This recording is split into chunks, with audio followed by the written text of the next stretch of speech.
నమస్తే, welcome to our channel. ప్రస్తుతం మనతో బ్రహ్మశ్రీ ఈశ్వర్ గారు, సుకేష్ శర్మ గారు ఉన్నారు.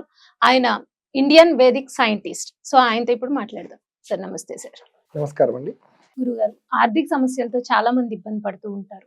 అంటే చాలా మందికి ఎలా ఉంటుందంటే రుణాలు తీసుకుంటారు, అవి తీర్చలేరు, సకాలంలో తీర్చడానికి అవ్వదు. అలాగే వచ్చిన డబ్బు ఎలా ఖర్చు అవుతుందో కూడా తెలియదు, ఖర్చు అయిపోతూ ఉంటుంది. సో లక్ష్మీదేవి అనుగ్రహం పొందాలంటే ఆ శివయ్య అనుగ్రహం పొందితే మనకి, అంటే ఆ శివయ్య అనుగ్రహంతో లక్ష్మీదేవి అనుగ్రహం ఎలా పొందాలి అనేది, శివరాత్రిని ఆ రోజు మనం ఎలా వినియోగించుకుంటే లక్ష్మీ అనుగ్రహం మనకి లభిస్తుంది అనేది చాలా చక్కని ప్రశ్న అడిగారు. మీకు ఈ ఆర్థిక సమస్యల నుంచి బయటపడడానికి శివరాత్రి రోజున ఒక అద్భుతమైనటువంటి రెమెడీ చెప్తారు. అదేంటంటే మహాలక్ష్మీదేవి బిల్వ రూపంలో అవతారం చెందింది మారేడు దళంలో.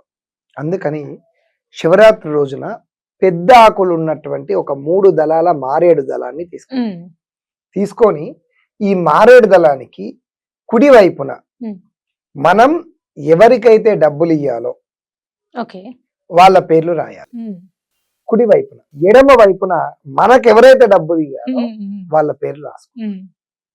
ఇక మధ్యలో ఉన్నటువంటిది అక్కడ మన పేరు రాయాలి. అలా రాసి ఈ మారేడు దళాన్ని బోర్లించి పరమేశ్వరుడికి, శివలింగానికి తగిలేలాగా బోర్లించి 108 సార్ల ఓం శివాయ నమః మమ దారిద్ర్యం నాశయ నాశయ మమ అభీష్టం సిద్ధయ సిద్ధయ అనేటటువంటి మంత్రంతో 108 సార్ల ఈ మారేడు దళాన్ని శివలింగానికి ఆనించి ఈ మంత్రము 108 సార్లు జపించేయాలి.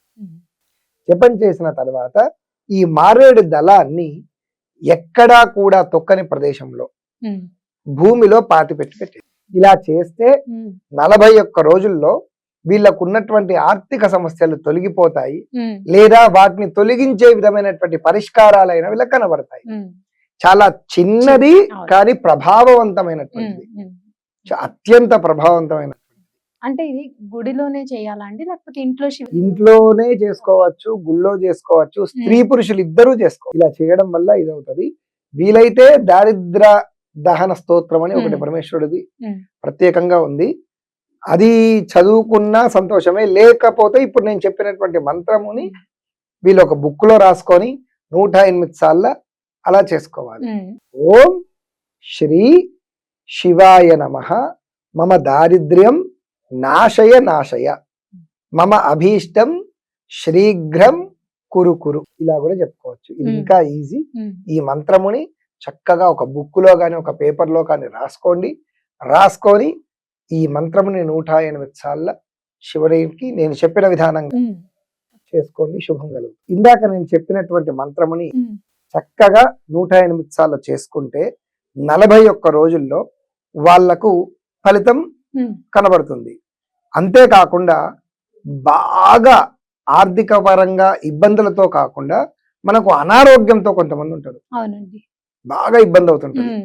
వాళ్లకు ఇదే పత్రములో పైన ఓం నమ శివాయ ఆరోగ్యం దేహిమే అనేటటువంటి మంత్రము చెప్పుకోవాలి. సేమ్ ఇటు డబ్బులు, ఇటేమో అప్పులు అని నేను చెప్పాను కదా, ఆ ప్రదేశంలో కేవలం శివ పంచాక్షరి మంత్రమునే రాయాలి. ఇలా మధ్యలో ఉన్న ఆకు పైన ఓం నమ శివాయ, ఇటువైపు ఈ వ్యక్తి యొక్క పేరు, అంటే ఇటు కుడివైపున వ్యక్తి యొక్క పేరు రాయాలి, ఎడమ వైపున వ్యక్తికి ఉన్న రోగం పేరు, అనారోగ్యం ఏదైతే ఉందో అది రాయాలి. శివుడు ఐశ్వర్యము ఆరోగ్యము రెండూ ఇస్తాడు.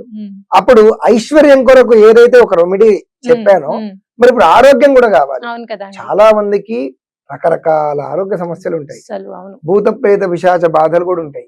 అవన్నీ తొలగిపోవాలి అంటే ఇదే మారేడు దళానికి పై భాగంలో ఓం నమ శివాయ కింది నుంచి పైకి రావాలి.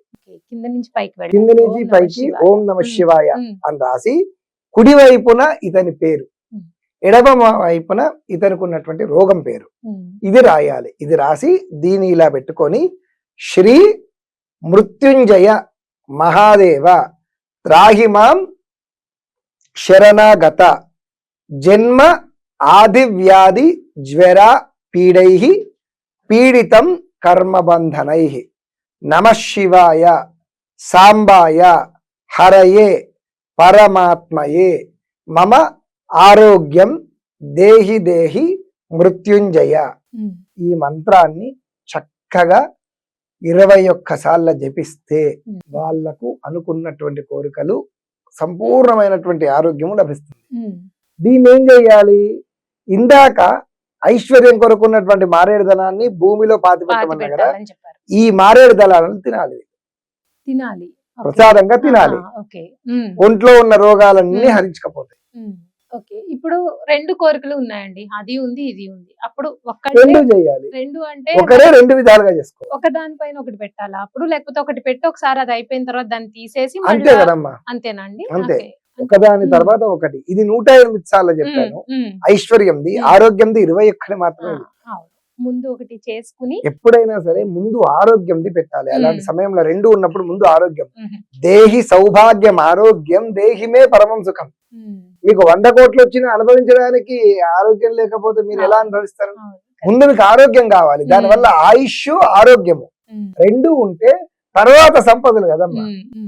అవునండి కదా, కరెక్ట్. అందుకే 21 సార్ల ముందుగా ఇది చేసిన తర్వాత ఈ మారేడు దళాన్ని పానబట్టం మీద పెట్టి మళ్ళీ దీన్ని తీసుకొని 108 సార్లు జపం చేసుకోవచ్చు. అప్పుడు తర్వాత ఈ 108 ఐశ్వర్యానికి సంబంధించినటువంటి ఆర్థిక సమస్యలైనటువంటి బిల్వపత్రాన్ని మట్టిలో పాతి పెట్టేసేయాలి, ఏదైనా చెట్టు కింద.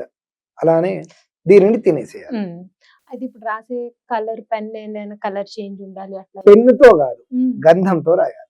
గంధంతో రాయాలి. గంధాన్ని కొంచెం వాటర్ లో తడిపి రాయాలి, అంతే కదా? మామూలుగా అయితే పూర్వకాలంలో దానిమ్మ పుల్ల లేదా మారేడు ముళ్ళు ఉంటుంది కదా, ఈ ముళ్ళుతో రాసేవాళ్ళు.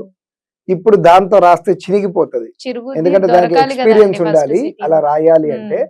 అందుకే ఇప్పుడు మీకు ఈజీగా అయ్యేటట్టు ఏంటంటే పత్తితో రాయొచ్చు.